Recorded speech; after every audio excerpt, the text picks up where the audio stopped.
At the quarterback position, I got four guys that I think you could snag off waivers if you're hurting at the position, if you're in a bind, whatever the situation. Jackson Dart, not an ideal situation, right? I view him as a, kind of QB2 with QB1 upside because of the rushing ability, right? He played well in a tough spot against the Eagles last game. So he's someone I think you could consider off waivers this week. Sam Darnold, Joe Flacco, and our boy Trevor Lawrence. That's another guy that I think you could get off waivers. Started off the season slow, but he's given some pretty good performances as of late. If Justin Field is or was dropped in your league, I would go out there and I would pick him up, and I view him as a top 10 quarterback this week. That rushing ability is just insane, and Carolina's defense is not one that I'm, shying away from. At running back, Kamani Vidal, I think you and I could both agree, would be the top priority if he's still out there. A lot of people did add him last week, but if he's still out there in your fantasy football league, strongly recommend you adding him. Bam Knight, another one you could consider off waivers. Like, I'm not too excited about this Cardinals backfield right now as things stand.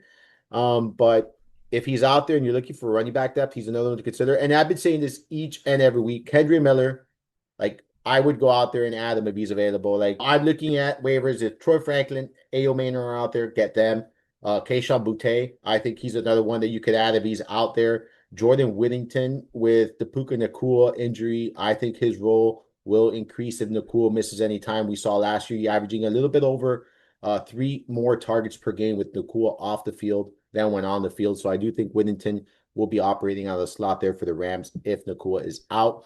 And then we mentioned the Tampa Bay Buccaneers receivers as well. Tez Johnson, Sterling Shepard, 2 other guys to consider off waivers, but not necessarily guys you feel comfortable plugging in. Cade Otton saw a 26% target share last week. I think he's going to continue to see an abundance of opportunities here. We saw it last season when they were down Mike Evans, when they were down Chris Godwin, they leaned on Cade Otton.